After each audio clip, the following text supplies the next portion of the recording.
let's tell the truth, without embellishments. There's something in you that doesn't quite fit. You feel it when you look in the mirror, when you smile at meetings, when you nod out of courtesy while your mind is miles away. You feel it when someone compliments you, and deep down, you know the praise isn't directed at who you truly are, but at the character you play every day. And yet, you keep going, as if nothing's wrong. But something is. You feel it in the exhaustion that doesn't go away even with 10 hours of sleep, in that subtle discomfort that lingers even during happy moments, in the silence that screams when you're alone. You were raised to fit in, not to discover yourself. You were told who you should be, not who you are. Since you were little, you were programmed with phrases like, "Be strong," "Don't cry," "That's not acceptable." Others don't do it that way. They designed a mold, and you stepped into it without protest. And the worst part wasn't that. The worst part is that you learned to love your cage. Don't deny it. You've befriended the disguise. You've decorated your mask with gestures, routines, cliches, diplomatic smiles, and strategic silences. You've convinced everyone that this is who you are. Everyone except you. There's something inside you that beats violently when you're alone, something that whispers when the world goes quiet. Do you hear it? It's your essence, banging on the walls of a prison you didn't even know you built. But Jung knew. Carl Jung understood this theater we all put on. He didn't speak of ordinary people. He spoke of actors, of shadows, of masks, of egos that dress up to survive, and of a soul that gets exhausted in the attempt. Jung believed that each of us is born with an internal compass, a dominant function. It could be thinking, feeling, sensing, or intuiting. It's that part of you that sees the world in a unique, authentic, non-transferable way. But something happens. From childhood, the system pushes you to ignore that compass. They tell you that thinking too much is bad, that feeling too much is weakness, that imagining too much is a waste of time, that paying attention to your body is superficial. So you turn, you force yourself, you reshape, you repress who you are, and you adapt. But at what cost? You start living disconnected from yourself, as if your soul and body walk on parallel lines. And the harder you try to please the world, the further you drift from your core. You feel a tiredness that sleep can't cure, an anxiety without a name, a sadness that appears without reason. Because it's not sadness, it's grief. You're mourning the you that was left behind, the you that was once free. And here comes the most unsettling part. The more you repress your dominant function, the more powerful your inferior function becomes.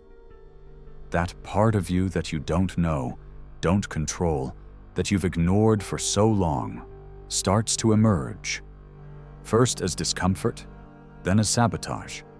It takes over in your worst moments. It explodes, overflows, ruins your plans. It doesn't do it out of malice. It does it because it's tired of being locked away. Jung said it. What is not made conscious appears as fate. It's not the world that brings you down. It's you, betraying yourself. And you don't do it once. You do it every day, every time you stay silent when you should speak, every time you smile when you want to scream, every time you accept what repulses you just to avoid discomfort. You've lived disguised for so long that when someone gets close to the real you, you push them away. Not because you fear getting hurt, but because you fear being seen. Now I ask you, who would you be if no one was watching? What decisions would you make if guilt didn't exist? What would you do if you didn't have to justify yourself to anyone? The problem isn't that you don't know who you are. The problem is that you do, but you've built an entire life around someone else, and undoing that is dizzying. because it means destroying what makes you feel safe. But it's also the only path to freedom. This video isn't for those who want easy answers. It's for those willing to break the mirror, to look behind the reflection. Because most people live inside a script written by others, acting out scenes they didn't choose, repeating lines they don't feel. But not you. You can leave the theater. You can step off the stage. You can stop acting. And when you do, you'll discover something terrifying and beautiful, that you were never what you pretended to be. That what you've been looking for all your life isn't outside. It's buried under layers of conditioning, trauma, expectations, and fear. This is not a video about psychological theories. It's an invitation to dig, to unearth, to recover what you forgot in order to survive. Because as long as you keep acting, you won't live. You'll just repeat. And believe me, the soul rots in repetition. Because if the answer is no, you're not living. You're obeying. And if the answer is yes, then get ready.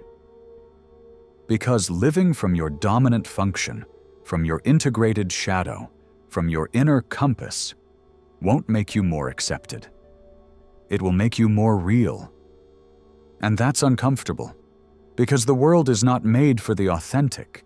It's made for the predictable, for the tamed, for the functional. But you weren't born to be functional. You were born to be whole, coherent, complete. And that path, though lonely at first, is the only one that takes you back home. Because in the end, after everything, there are only two ways to live. From the outside in, fulfilling everything and emptying yourself, or from the inside out, unsettling many, but finally, breathing. And if you've made it this far, it's no coincidence. There's something inside you that is no longer willing to stay asleep. Something that, even if you don't fully understand it yet, has already started to move, to awaken, and that something doesn't go back to sleep. Now I ask you, do you feel the void, or do you feel the space? Because they are not the same. The void appears when you fake. The space opens when you finally take off everything you were not. And if right now you feel that something is clearing inside you, even if it still has no shape, that is not the end. It's the beginning. You are at that silent crossroads where real decisions are born. Not the impulsive ones, the ones made with the soul, the ones you know will change your life, even if you don't know how. But listen closely. Your authenticity has a price, and it's not cheap. Not everyone will understand you. You'll lose people. You'll disappoint those who only liked you when you were manageable. You'll have to be alone many times. And right there, when you feel most vulnerable, the real will appear.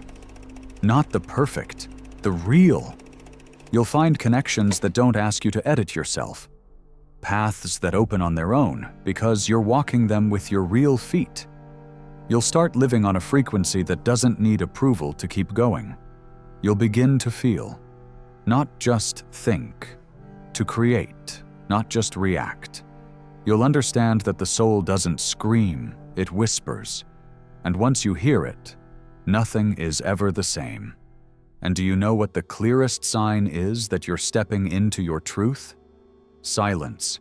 You start to talk less, justify yourself less, explain less, not out of arrogance, out of clarity. You no longer need to convince anyone. You're no longer seeking to be understood. Because finally, you understand yourself. And this is where this video ends. But not your journey. Because this isn't a video you turn off and forget.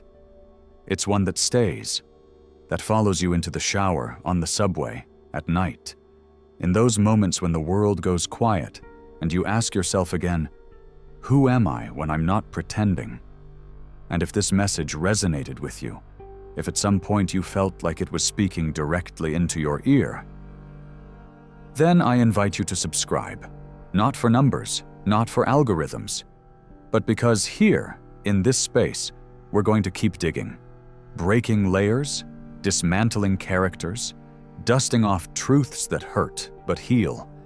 And if you want more content that doesn't treat you like a spectator, but as a being who thinks, feels, and questions, this is your place. And in the comments, leave me a sentence, but not just any sentence.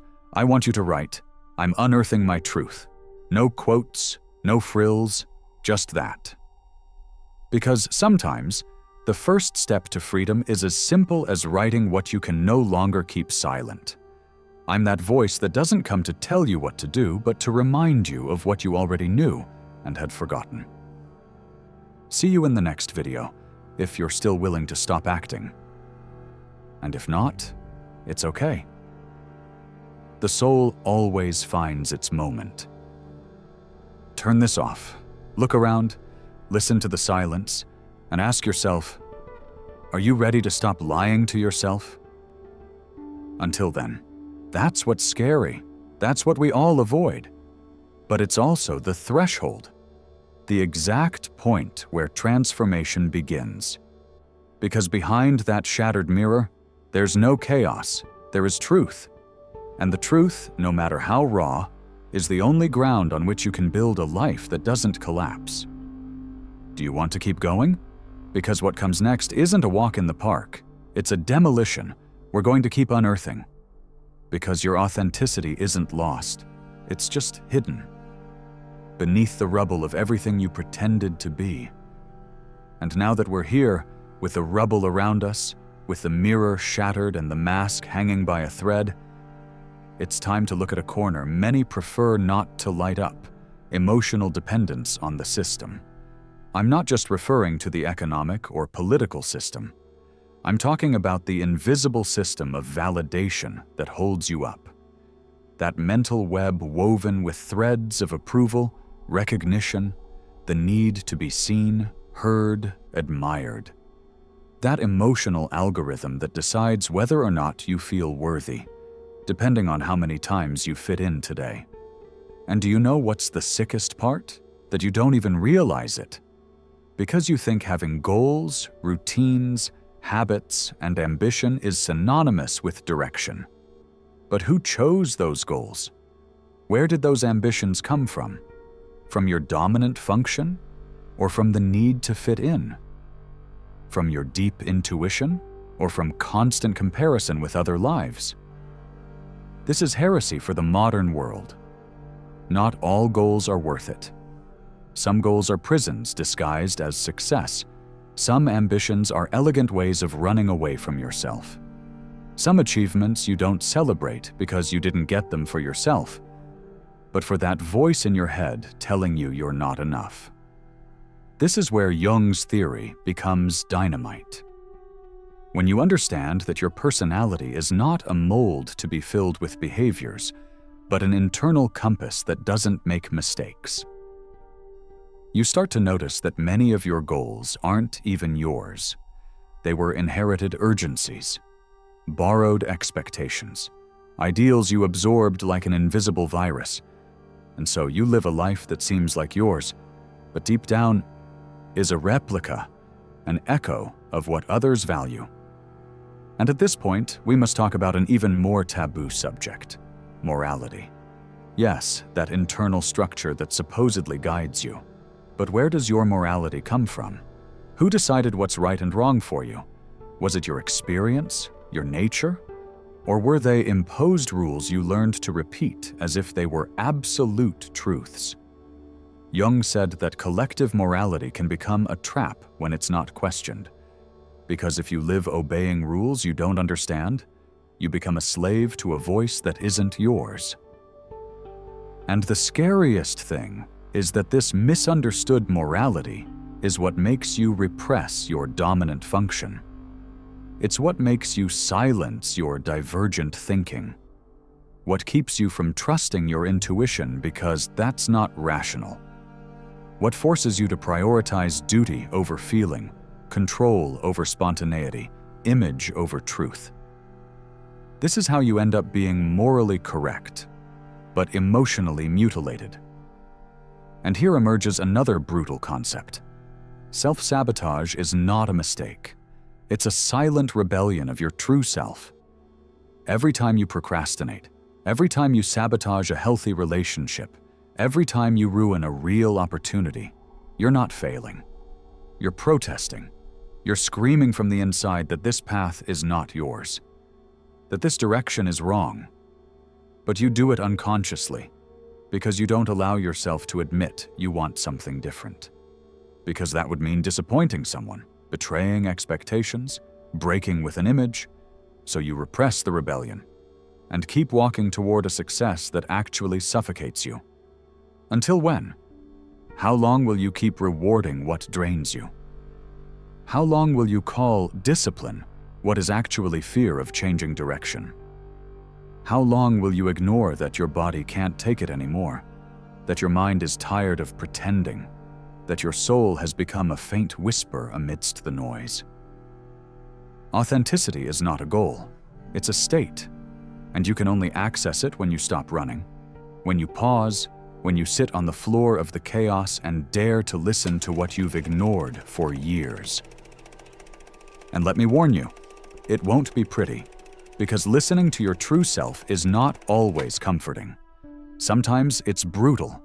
Sometimes it tells you that you've lost decades chasing the wrong things, that you loved out of fear, worked out of guilt, lived from the mask.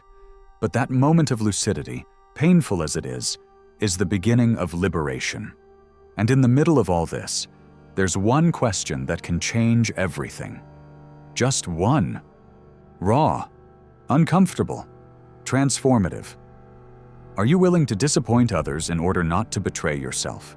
Are you willing to remember who you really are, even if it changes everything? Perfect. Because now comes the most disturbing part, the one no one wants to hear. Do you know who the biggest enemy of your authenticity is? It's not your family, it's not your friends, it's not society. It's your own idealized self. That version of you created to be loved. That you that only exists in your mind, built from comparisons, advertisements, Instagram filters, empty compliments, and other people's models. You've confused your essence with that puppet of perfection you crafted to survive, and you've grown fond of it. Worse yet, you've started to hate everything that doesn't resemble it. True disconnection doesn't begin when others ask you to change. It begins when you punish yourself for not fitting the idea of who you should be. And that's a silent betrayal, a constant one, repeating every time you demand yourself to shine instead of be, to stand out instead of feel, to please instead of listen. You've become your own emotional executioner. The prison no longer has physical bars. The prison is mental. And the most insidious part is that you built it yourself with bricks of approval. And this is where another key concept of Jung enters. The shadow. That which you deny. That which you hide. That which you don't want to admit even in your loneliest thoughts. The repressed, the censored, the unacceptable. Everything you were taught to hide. But that doesn't disappear. It only changes form. The shadow doesn't go away. It transforms into symptoms, into compulsive behaviors, into broken relationships, into sabotage, into anxiety, into existential exhaustion. And there you are, trying to fix your life by changing external things, without realizing that the chaos isn't outside, it's inside. It's your shadow screaming at you from the basement of your consciousness. And do you know what's the most brutal part of all this? That the shadow is not your enemy, it's your ally. It's the map to your whole self. Jung didn't ask you to destroy it. He asked you to integrate it. Because within your shadow is also what you were forced to abandon. Your repressed creativity, your need to say no, your need for silence, your rightful anger, your uncensored truth. All of that is there, waiting for you to have the courage to step down from the pedestal of the character and open the basement door. Integrating the shadow is not an act of bravery, it's an act of survival. Because if you don't embrace it, it will take control. It will make you live the life you fear most. Not as punishment, but because what you deny controls you. And here we step into even more delicate territory. The body. Yes, that one you ignore when you're stressed. The one you only pay attention to when it hurts. The body doesn't lie. The body doesn't need theory. The body is the physical manifestation of your incongruence. Neck tension, knot in your stomach, feeling of suffocation. They're not random, they're messages. They are the responses of a biology that has not forgotten who you are. And when you live disconnected from your dominant function, the body screams it. Because the body doesn't understand masks. The body only reacts to truth. You've spent too much time rationalizing the irrational, justifying the unjustifiable, forcing thoughts that don't belong to you, feeling emotions that don't fit, repeating behaviors that drain you. But the body remembers. The body always remembers. And the body starts to get sick when you insist on continuing the lie. Here comes a burning truth. The soul shuts down when the body stops trusting you. Because the soul and the body are connected by something deeper than logic, by coherence. And when you betray your nature, that coherence breaks. And when it breaks, the fatigue is no longer physical. It becomes existential weight. It's not tiredness, it's disintegration. And still, there is a way out. There always is. But it's not comfortable. It's not fast. It's not found in a self-help book or a motivational podcast. It's found in silence, in the courage to look inward without filters, in the exact moment when you decide to stop running from yourself. Are you willing to dismantle every layer? To question every belief you adopted by inertia? To rebuild yourself from your dominant function, not from your social mask? Because if you don't do it, no one will do it for you. No one will give your authenticity back to you if you keep defending it with excuses. No one will validate you for being yourself if you continue validating your false version. Change begins when you stop trying to convince the world that you're okay and admit that you're not. Real change begins in that uncomfortable, almost unbearable second when you look in the mirror and finally don't recognize the person looking back, and instead of running, you decide to stay and ask, who are you really?